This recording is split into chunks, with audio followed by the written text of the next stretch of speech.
Bonjour à tous, ici John Copro.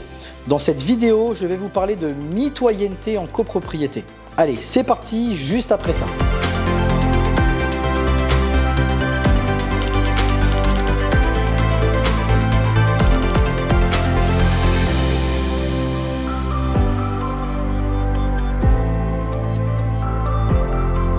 Avant d'aller plus loin, n'oubliez pas d'activer la cloche de notification, de mettre un j'aime à cette vidéo et pourquoi pas me laisser un commentaire, ça fait toujours plaisir. Voyons dans un premier temps la définition juridique de la mitoyenneté.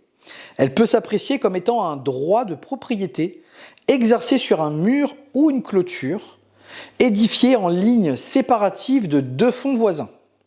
Ainsi, la mitoyenneté représente un statut d'indivision des murs, des clôtures formant la séparation des fonds.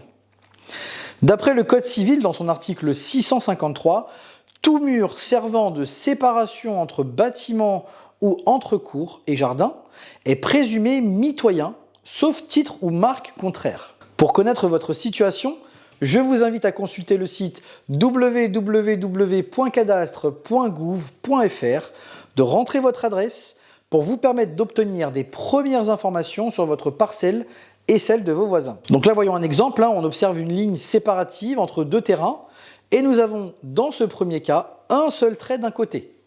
Cela signifie que la clôture appartient au terrain de gauche. Dans ce deuxième cas, nous voyons deux traits, un de chaque côté de la ligne. Cela signifie qu'il s'agit d'un mur mitoyen, avec partage des responsabilités entre les deux parcelles. Existe-t-il des marques de mitoyenneté et de non-mitoyenneté? Le Code civil, toujours dans son article 654, définit des caractéristiques architecturales permettant de statuer sur le caractère mitoyen ou non d'un mur ou d'une clôture, indépendamment bien sûr de l'existence d'un titre. Ainsi, il y a marque de non-mitoyenneté lorsque la sommité du mur est droite et à l'aplomb de son parement d'un côté, et présente de l'autre côté un plan incliné. Voyons ensemble plusieurs cas. Premier cas, cas d'un ouvrage adossé à un mur mitoyen. Le Code civil, dans ses articles 657 et 662, précise que tout copropriétaire peut construire un ouvrage adossé à un mur mitoyen sous réserve d'obtenir le consentement de l'autre copropriétaire, ou s'il obtient un refus, de s'assurer que l'ouvrage ne soit pas nuisible à ses droits. Deuxième cas, cas d'un exhaussement d'un mur mitoyen. Le Code civil, dans son article 658, énonce que tout copropriétaire peut faire exhausser le mur mitoyen aux conditions que les travaux ne portent pas atteinte aux droits du voisin et ou à une réglementation diverse. Ainsi, la responsabilité de l'auteur d'un exhaussement d'un mur mitoyen est susceptible d'être engagée lorsque les travaux constituent un trouble anormal de voisinage, et ce, conformément à la jurisprudence de 1972. Troisième cas, cas d'une ouverture de mur. À moins qu'un accord n'intervienne entre les deux parties, les ouvertures dans un mur mitoyen sont en principe interdites, qu'il s'agisse de vue ou de simple jour, conformément à l'article 675 du Code civil, sauf accord tacite entre les parties. Autre cas, cas des clôtures séparatives.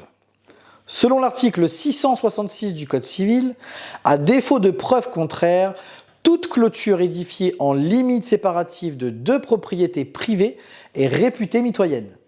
En l'absence de règlement particulier ou d'usage reconnu, comme l'existence d'un règlement d'urbanisme par exemple, la hauteur des clôtures séparatives entre les propriétés voisines doit être d'au moins, si on se réfère en tout cas à l'article 663 du Code civil, de 3,20 m dans les villes de 50 000 habitants ou plus et de 2,60 m dans les villes de moins de 50 000 habitants. Pensez toujours à vérifier l'existence d'éventuels règlements auprès de votre mairie et du service de l'urbanisme. Cela est toujours intéressant, car au-delà du Code civil, il peut exister des particularités dans vos communes. Donc, les propriétaires de fonds contigus peuvent toutefois convenir d'une hauteur différente.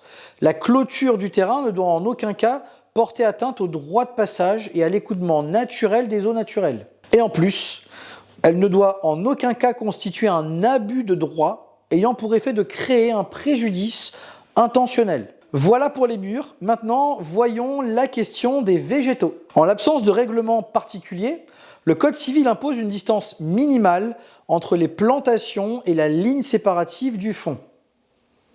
En dehors, bien sûr, des plantations formant mitoyenneté.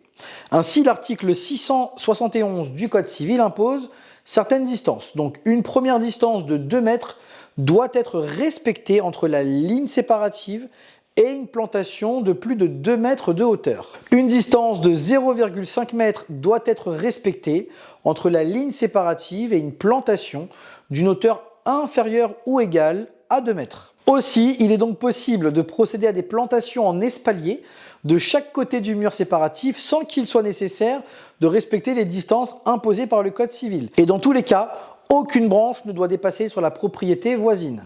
Cette vidéo touche à sa fin, j'espère qu'elle vous a plu. N'oubliez pas de vous abonner pour bénéficier de plein d'autres contenus sur la copropriété.